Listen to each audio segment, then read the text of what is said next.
estem contemplant, estem meditant, com sabeu, sobre els valors importants que ofereix el mas. Vam començar fent una introducció elemental als valors general i a la vegada vam donar uns apunts bàsics sobre el valor que considerem fonamental i que marca tots els altres, que és el de l'amor. De manera que l'haurem de tenir en compte la resta de mesos i de reflexions que farem aquí. Avui tractarem el segon valor de la llista i que és un tema que toca molts altres, aquest tema. És la dignitat de la persona, la dignitat personal. Vaya paraulotes. Dignitat i persona. Jo diria que hi ha una combinació avui molt perversa entre dues coses que juguen alhora. Una és el bonisme actual. Estem tots plens de bons sentiments que se'ls emporta el vent. Ha calgut que hi fos una societat tremendament pacifista en teoria, la que permetés que tiréssim bombes atòmiques sobre població civil al segle passat. Curiós.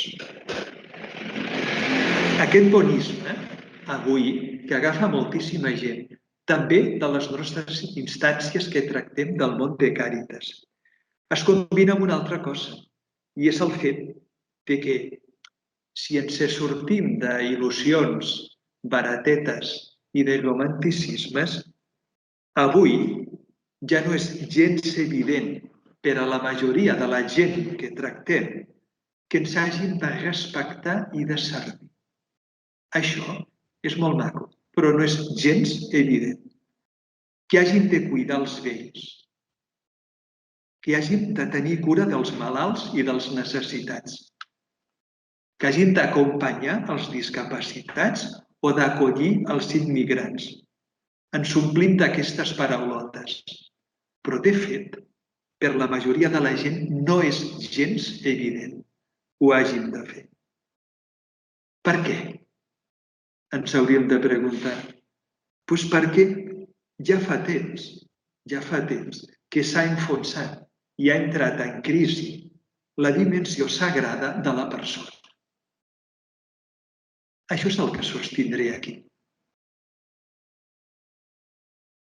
Deixeu-me algunes preguntes impertinents i maleducades. Si em ve de gust, per què no puc trepitjar el crani de l'altre? Si em molesta perquè impedeix la meva realització personal o la meva llibertat, per què no puc avortar? Cremar un indigent que em molesta i fa pudor? O desfer-me dels ancians i dels inútils que mantenim als estats? Els nazis van perdre la guerra, però voleu dir que no la van guanyar al final entre nosaltres, els occidentals?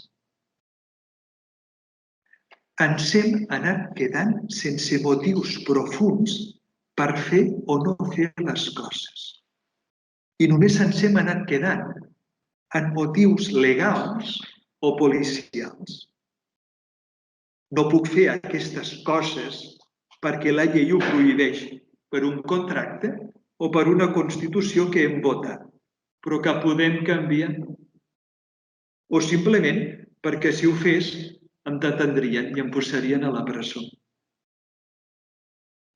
Quina diferència per als homes antics i medievals, on l'ésser humà tenia una dimensió profundament transcendent, mistèrica, sagrada, oberta a la divinitat, cridada a la divinització i sospirant sempre per una plenitud que la treu. I era portador d'aquesta transcendència des de sempre. Ho sapigués o no. Es veia la criatura com un reflex, com una imatge i semblança de Déu, i d'un Déu creador. No sé si ho sabeu, però tingueu en compte que la noció de persona es va començar a aplicar abans a les persones divines que a la persona humana. Vam començar a aplicar la noció, la idea de persona, abans al Pare, al Fill i a l'Esperit Sant, que no pas als homes, a la persona humana. Va venir després. Per això, els cristians sempre veiem l'home com una espurna de foc que ve de Déu. Dit amb precisió, la dignitat personal humana procedeix de la majestat personal divina i no viceversa, i no al revés. La meva dignitat personal ve de la dignitat de la persona divina que m'ha creat. És a dir, que la nostra dignitat personal, que diem inviolable, descansa en que som fills de Déu. Per això no hauria de sorprendre que quan a l'Occident modern dels nostres països es canta, i a vegades ho fa nosament, la mort de Déu, proclamada ja pels ateismes del segle XIX, s'estava preparant ja, sense saber-ho, la mort de l'home, la mort de la persona en els nostres dies. Dit en llenguatge planer, si no hi ha un Déu pare, no hi ha fills. I per tant nosaltres no som germans. És així de fàcil. L'eclipse de Déu, per tant, el seu ocultament en els nostres països rics és l'eclipse, és la crisi de l'home mateix, el qüestionament de la seva dignitat. No és gens estrany, per tant, a una mirada creient senzilla però precisa el que s'ha produït en aquests darrers segles. La pregunta que ens fem nosaltres és com recuperar aquesta dignitat. I és el desafiament que tenim tots els membres de Càritas cada dia, conscient o inconscientment, tant és. Com recuperar la noció de persona i de la seva dignitat en un món que avui està i és desacralitzat, que ha perdut el sentit del sagrat, del transcendent.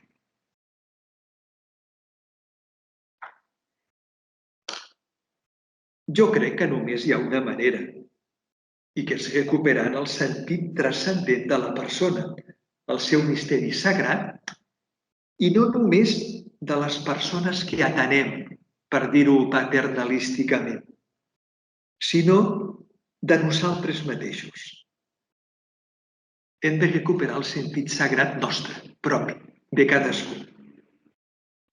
Només es transmet per contagi. Això, a més, no ho podem fer teòricament, formulant i renovant la seva noció en què consisteix ser persona. No n'hi ha prou, s'ha de fer, però això no és suficient, clar. Sinó que al mateix temps cal fer-ho pràcticament, a través de l'acció de Càritas i de la vida dels seus voluntaris i empleats. Jesús és tremendament pràctic. Jo diria insultantment pràctic. El primer és aprendre a mirar i a sentir com ell. És veritat que la Bíblia, la Sagrada Escriptura, no posseeix el terme de persona, però sí la seva idea, i a cada pas, a cada escena. Aquesta idea de persona està continguda en totes les descripcions bíbliques de l'home i apareix com un ésser relacional, un ser de relació. L'home és un ésser relacional.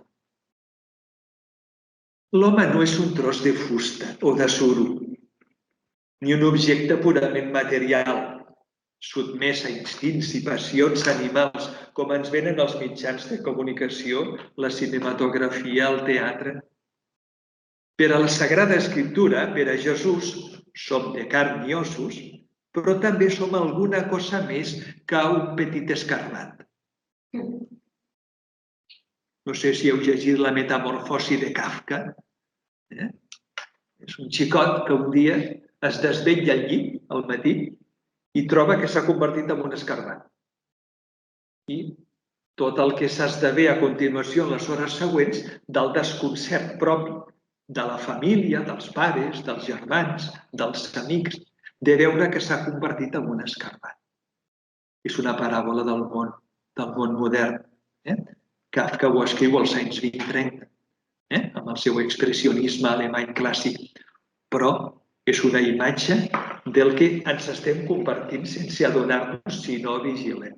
Sabeu que Kafka és un dels grans que van reflexionar més en la primera meitat del segle XX sobre l'alienació humana, sobre aquest camí cap a l'absurd, on molt sovint quedem empresonats de nosaltres mateixos. Tampoc l'home és només un grup aleatori d'àtoms, de molècules, o una combinació química complexa, fruit de l'evolució. Ho som, però no només això. No només això. Per a la tradició cristiana, dir persona, insisteixo, és dir relació. És a dir, diàleg, encontre, llibertat, responsabilitat, comunió. Per això, el contrari de persona no és individu. El contrari del personalisme no és tampoc el col·lectivisme, sinó també l'individualisme. La noció de persona no és igual que individu, no és un sinònim, sinó que quan diem persona, ho sapiguem o no, estem fent referència a un ésser que viu en relació amb comunitat. Això és el que vol dir persona en la tradició occidental cristiana. Podem dir fins i tot judeo-cristiana.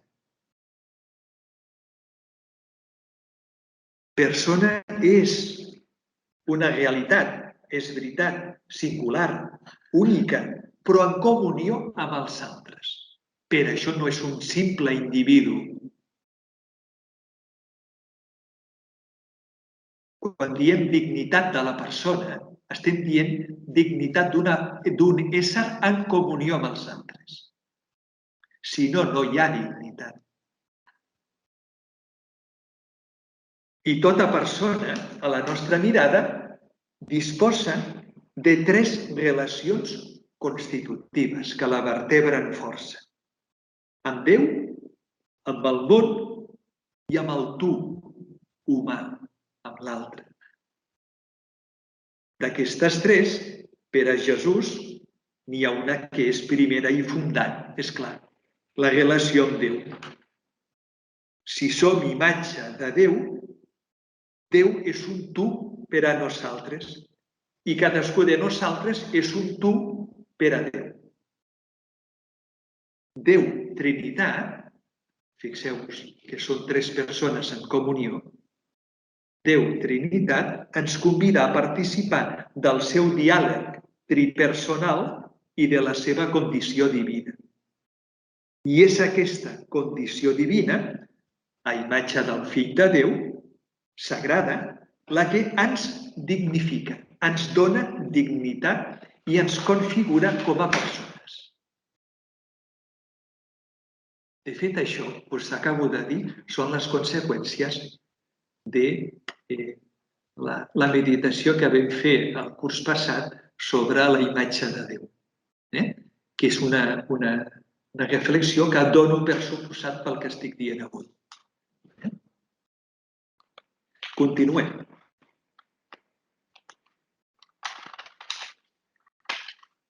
D'això que acabo de dir, som conscients d'això? quan els membres de Càritas tractem els homes, dones i nens que ens trobem cada dia amb el nostre exercici? Déu s'ha pres l'home, cadascú de nosaltres, amb absoluta serietat, com un veritable interlocutor. Ens hem pres nosaltres, ja no diguem a Déu, sinó a les persones que diem ajudar, amb la mateixa serietat. Déu ens ha pres tan seriosament, s'ha corprès tant de la nostra bellesa, que s'ha volgut fer home entre els homes en el Crist. Ens hem fet pobres entre els pobres, també nosaltres? Malalts entre els malalts? Idiotes entre els idiotes? No sé si m'explico. Jesús, el fill de Déu en persona, ha volgut morir per cada home del món. És així com ha confirmat decisivament el valor absolut de la persona humana. El preu de qualsevol ésser humà és la vida de Déu encarnat. I he posat en el meu text el dir qualsevol ésser humà entre cometes. Quan dic això, qualsevol ésser humà, no només no s'està excloent els humanament menys valuosos, que diríem, sinó tot el contrari. El que s'està dient és que precisament amb els petits i abandonats, la multitud innombrable dels humiliats i ofesos del món és amb els que Jesús s'identifica personalment, com vam veure també el curs passat comentant el capítol 25 de Sant Mateu.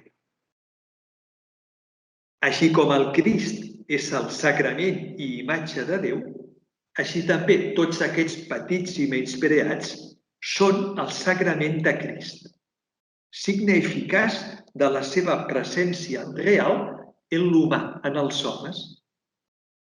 Qui atenta contra ells, per acció o per omissió, atenta contra el Crist que els habita. Qui atenta contra la dignitat d'un discapacitat o d'un boig, atenta contra Déu, contra la dignitat de Déu. Per això crec que s'entén que Jesús es posi tan nerviós a l'Evangeli amb els que menyspreen qualsevol d'aquests petits i, en canvi, té tanta paciència per altres pecats més aparatosos. Passar de llarg davant d'un sofrent desolat i ferit és per a ell un sacrilegi, una violació de la santedat de Déu que l'ha creat. El ser Déu el fonament de l'ésser personal de l'home és a la vegada el fonament de les nostres relacions, jo, tu, com relacions interpersonals amb els altres. Insisteixo, el que ens fa dignes, el que ens dignifica, és el diví que ens habita, que està en nosaltres. D'aquí que cada vegada que entro en relació amb l'altre, amb el necessitat o amb el qui pateix, entro en relació amb Déu, perquè l'altre és sagrat. Ho sàpiga o no, i per damunt de la seva qualitat moral. No perquè sigui més o menys simpàtic o faci bones obres, sinó pel que és. O ho podem dir més provocativament encara. Perquè jo sóc de Déu i no de mi, haig de ser per als altres. Perquè jo sóc de Déu i no de mi, haig de ser per als altres. Fins al punt que quan els membres de Càritas servim a qualsevol ésser humà que és sagrament del Crist, no només el dignifiquem amb ell, sinó que ens dignifiquem a nosaltres mateixos. Pobre de mi si em reservo només per a mi tot sol a la vida. Quin avorriment. Per això, la pregunta següent que ens hem de fer, i l'hem de fer periòdicament, és de quina manera ha de tractar l'home a l'home, un a l'altre. I per què? Us recordo el que diu el text de Càritas sobre la dignitat de la persona. Sàviament diu poques coses. Diu, la persona és el centre de la nostra acció. Reconeixem les seves capacitats i impulsem les seves potencialitats, afavorint amb accions de promoció la seva integració social i el seu desenvolupament integral. Quines paraules més boniques.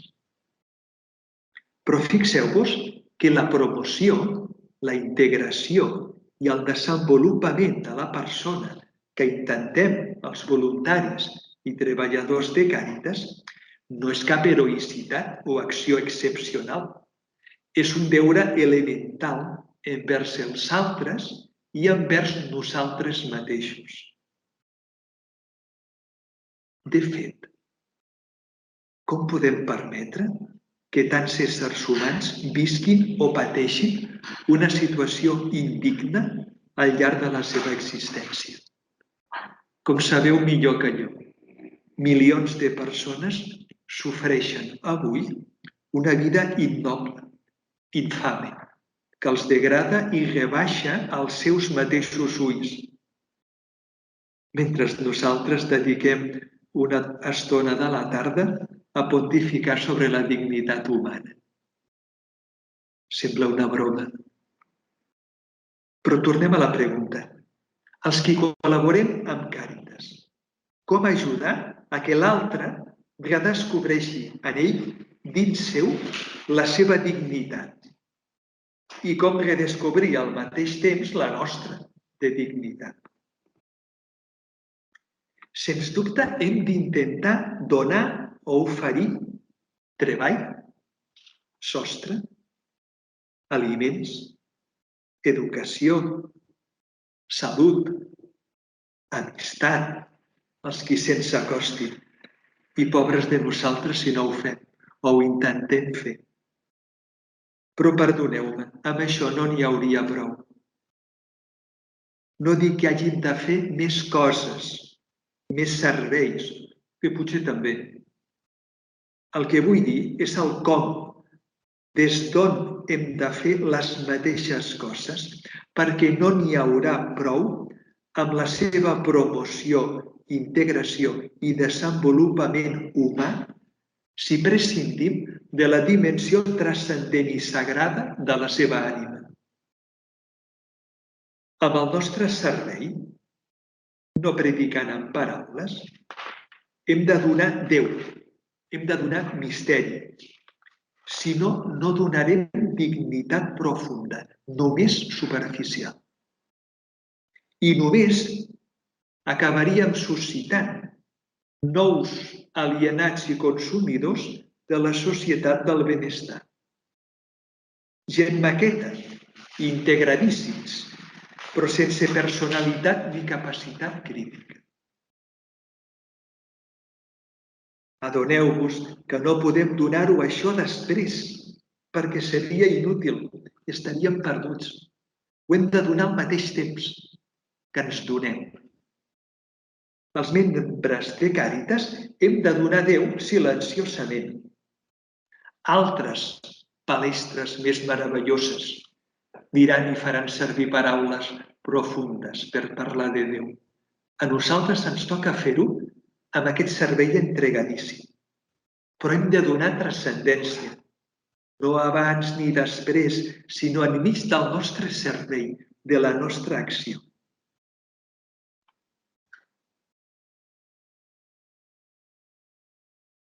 Quants esforços, en algunes ocasions, per intentar integrar a la gent desarrelada que ens trobem, integrar-nos a la societat. Però a quina societat? Us ho heu preguntat? Val la pena integrar-los al Corte Inglés i al Mercadona cada 2x3? No tenim alguna cosa més interessant que oferir-los? No seria millor pensar a on i com els integrem o intentar-ho? Els hem d'integrar a un nou món, aquell que ens hauria d'alimentar nosaltres. El món del sagrat, el món del misteri, de la pregària, del servei, de la mirada profunda, del saber-se estimat profundament per Déu i intentar servir i perdonar els altres. Aquest és el món on els hauríem de promoure, distribuir, integrar. Tot valora, Tot valora. Perquè una cosa sovint s'ha de fer amb l'altra, però hauríem de tenir molt clar els perills d'una simple integració no transcendent. Crec que és aleshores quan tenen lloc dues altres redescobertes importants en els altres, en les persones que tractem. La primera és que els donem l'oportunitat de que percebin en ells mateixos no només la consciència dels seus drets, sinó la dels seus deures. Redescobrir els deures de la persona que ens dignifiquen a tots i que fan créixer la nostra responsabilitat. Com una bufetada, la Simone Weil comença un dels seus llibres, L'arrelament, un llibre molt suggerent de filosofia de la persona i de filosofia política. La coneixeu, aquesta mística francesa que va morir durant la Segona Guerra Mundial, d'origen jueu, no batejada cristiana mai, encara que d'inspiració també profundament cristiana. Comença el seu llibre, que va dirigit a tots els intel·lectuals de l'Europa occidental de l'època, que es declaren esquerrans i progressistes, no a partir dels drets, sinó que comença a partir dels deures. Era l'últim que s'esperaven escoltar.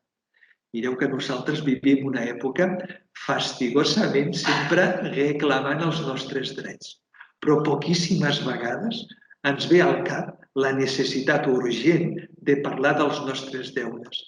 I no són ganes de masoquisme, això. És un problema de llibertat. És un problema de dignitat. El que ens fa dignes no és només, que també, per suposat, l'exercici dels nostres drets. És l'exercici dels nostres deures. Si no comuniquem això, no només enganyem a la gent, sinó que no permetem que es desplegui la seva realitat profunda. Quantes conseqüències té això amb l'educació dels infants actuals?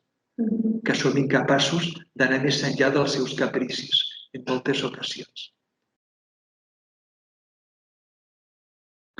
La segona sorpresa que penso que dona un enfoc com el que intentem mostrar aquí, que és l'enfoc cristià tradicional, no ens inventem gran cosa. La segona és la sorpresa de que la dignitat autèntica no és tant la de ser servit com la de servir. Com la de servir. Jesús ens ho ha ensenyat amb claredat.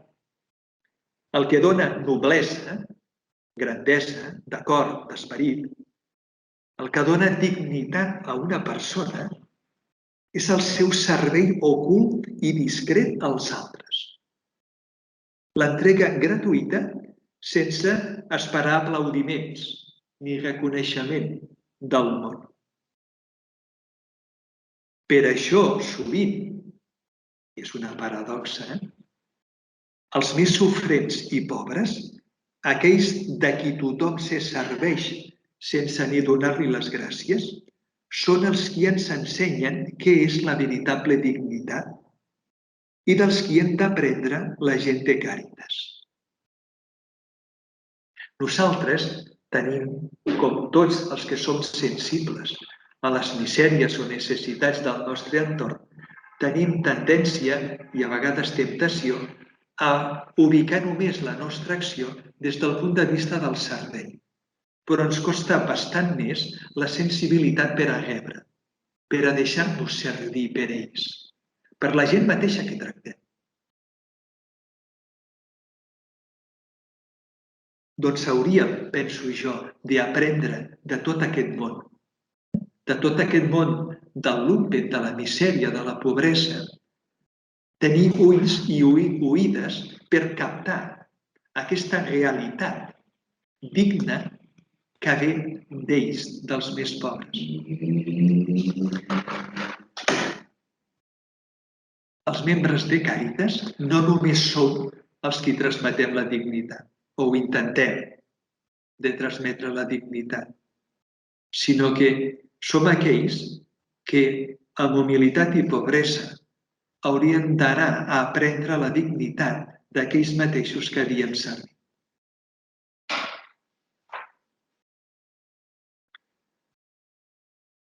Potser podríem resumir la reflexió d'avui dient que si la mirada de l'altre és la que ens fa dignes, la frase és d'un Premi Nobel jueu de literatura. La mirada de l'altre és la que em fa digne. Quan l'altre em mira amb els ulls i em mira com un tu, amb reconeixement de la meva dignitat sagrada, em dignifica, em fa persona. Però si la mirada de l'altre és la que ens fa dignes, hem d'aprendre a mirar d'una altra manera com ho fem i a deixar-nos mirar per aquells que intentem servir. Perquè així ens dignifiquem mútuament en Déu, amb una mirada amorosa i alliberadora a la vegada.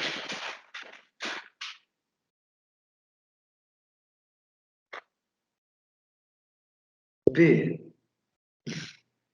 avui us he volgut donar un menjar tranquil fins ara, de manera que paro aquí i si voleu podem reflexionar una mica sobre aquestes coses que hem dit.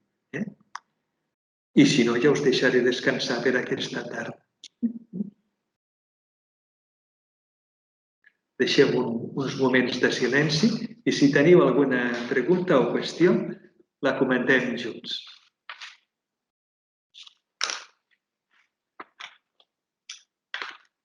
La Núria pregunta una cosa. Te sents? Tu podries aprofundir en aquesta dimensió relacional i en l'encontre amb l'altre? La Núria, no sé si la sentiu, sí? Pregunta sobre la qüestió de l'ésser relacional, de la persona. Aprofundir una mica en la dimensió aquesta. N'he parlat el curs passat quan vaig parlar de l'home, de l'ésser humà, d'aquesta qüestió. Pel cas que estem aquí comentant, a mi m'interessava accentuar que la persona, us he remarcat la diferència en l'individu, perquè és molt confós aquesta idea. Normalment, quan tothom diu un munt de persones, tothom pensa en un munt d'individus. S'admeten el llenguatge col·loquial, però des del punt de vista de la noció és un error. S'està dient una altra cosa. Una persona és un ésser, li agradava dir a Zubiri, substantivament respectiu. És a dir, que jo, pel fet de ser, contínuament estic en relació amb milions de mons. Contínuament. Si no, no seria persona. És a dir, em relaciono amb el passat, amb el present i amb el futur. Tinc un munt de relacions personals que he tingut al llarg de la vida. Però en aquest moment me relaciono amb les coses, amb el paper, amb el llibre, amb el treball que estic fent. Em relaciono amb la matèria, amb la fusta de la taula, amb el got d'aigua amb el que estic prenent per descansar. Jo em relaciono a cada moment en tot el meu entorn i en tot l'infinit. Soc un petit microcosmos. Tot el cosmos està en mi d'alguna manera i jo em sento en comunió amb l'univers.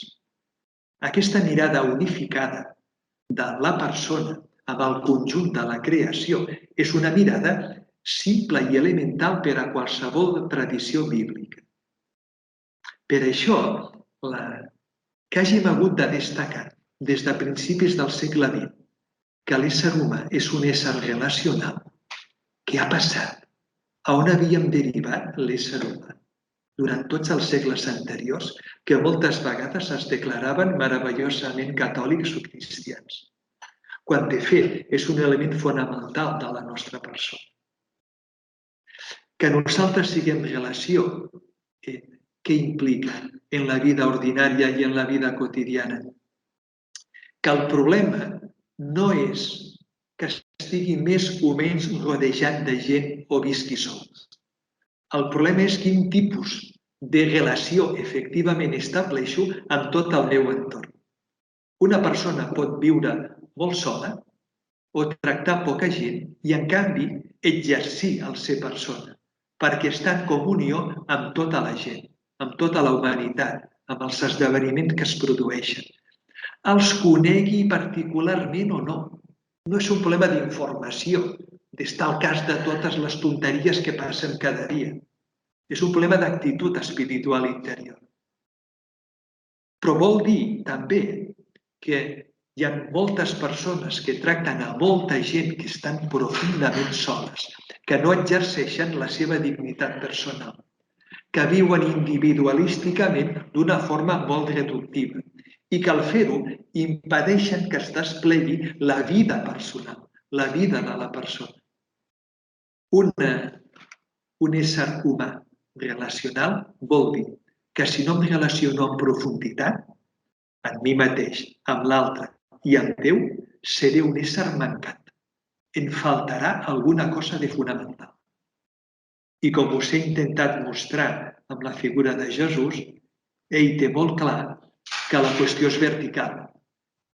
Si jo tinc una relació amb Déu mínimament íntima i profunda, estreta, gratuïta, lliure i amorosa, les meves relacions que es vagin establint progressivament en mi mateix, que a vegades sóc insuportable per a mi, amb el tu, amb els altres, van agafant el color d'aquesta intimitat, estretor, amor, llibertat, etc.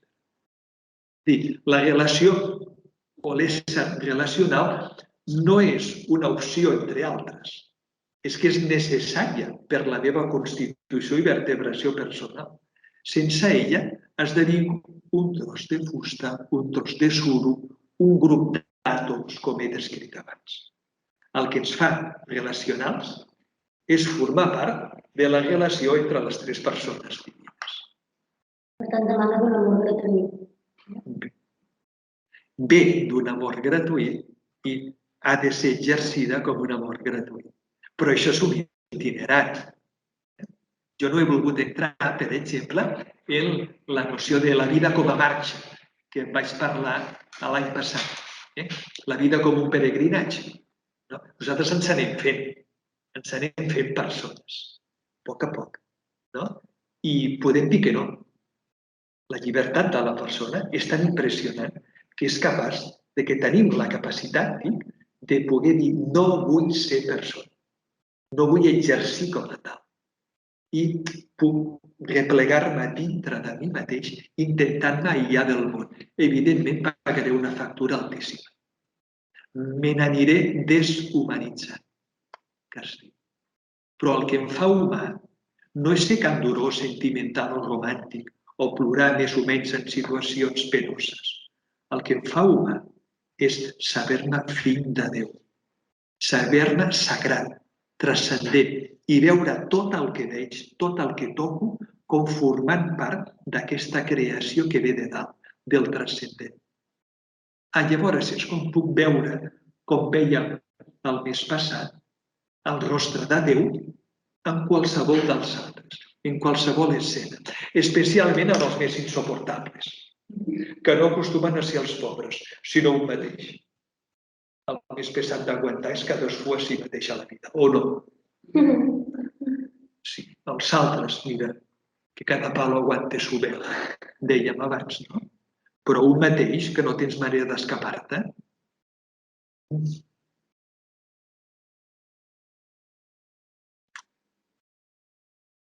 Alguna cosa més?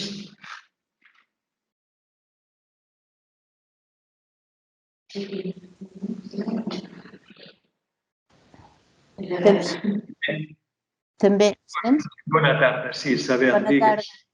També implica aquest sentit d'unitat que tenim amb tot i tothom. No? Som u, o hem de tendir a ser u. Sí, una mica més fort, no t'he sentit gaire, Que implica tot això que estem dient, aquest sentit d'unitat, de ser u amb tothom i amb tot, i amb la Trinitat, per descomptat, no? Sí, Sentir-nos u en tot. Sí. Això és molt exigent. Això és molt exigent.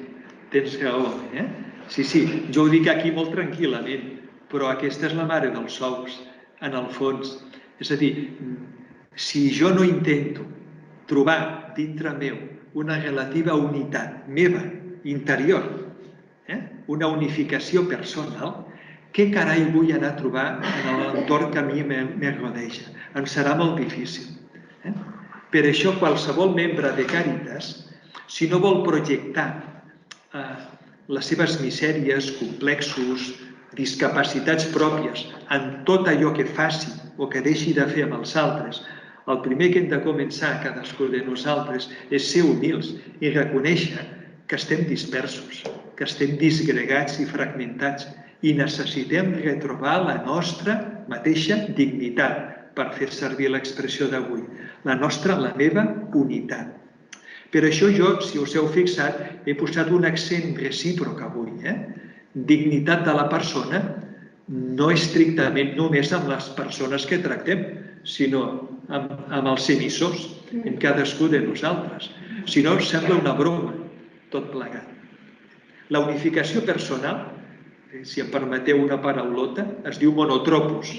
Els grecs, els monjos grecs del segle III i IV, diuen que l'ideal monàstic, és a dir, l'ideal cristià, és la monotropia, és a dir, la unificació interior.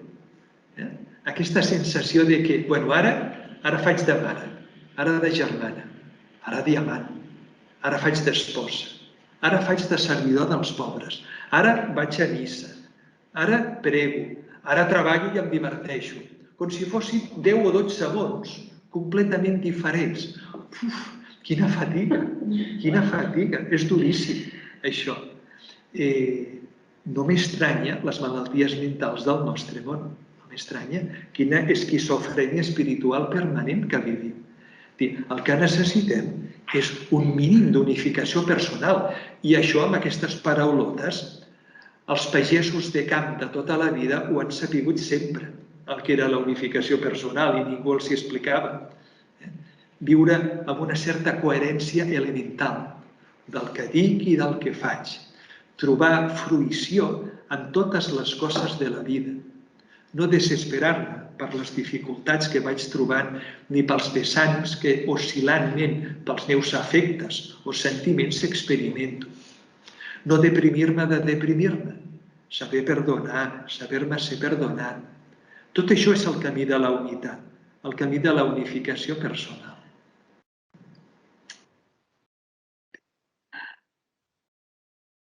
Llavors és quan es pot intentar comunicar això que no diem, sinó que intentem viure, llavors és quan ho podem comunicar i contagiar allí on estiguem.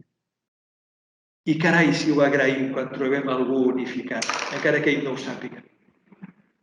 Aquesta sort que hem tingut alguns d'arribar d'adolescents a la tarda a casa i trobar la mare o l'àvia assegut al costat de l'estufa treballant o fent ganxet o descansant simplement o llegint un llibre i hem trobat aquella pau imprescindible, la quietud, l'assossegament elemental per trobar-me que estic bé, que tot va bé, que no passa res. És la sensació que també penso que tenim els que teniu la sort de ser pares o mares quan la criatura petita té un malson i us crida desesperada a la nit i l'aneu a buscar i l'agafeu entre braços i li dieu d'una manera o d'una altra: no et tinguis por, estic amb tu, no et passarà mai res, jo sempre estaré amb tu. Això unifica. Això unifica per sempre una cosa d'aquestes. Aquest sentiment profund, ho sapigueu o no, ho comuniquem en aquests instants, en aquests moments. És la unificació amb l'eternitat. No et passarà mai res, jo estaré sempre amb tu. Perquè encara que em mori, perquè em moriré, li dirà d'aquí uns anys. Encara que em mori, jo seguiré estant amb tu i t'estaré esperant sempre. La unificació va més enllà de la mort física, de les malalties, dels dolors, etc. És un altre món, tot això. Molt bé. Alguna qüestió més? Que se us acudeixi? Us queixareu que avui us he deixat parlar. Sempre acabo l'hora molt apretant, però avui m'havia fet el propòsit de contenció.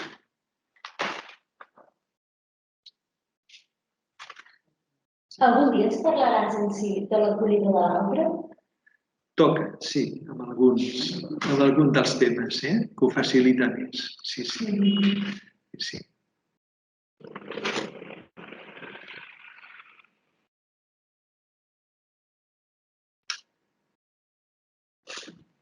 Molt bé. Doncs, no cal allargar.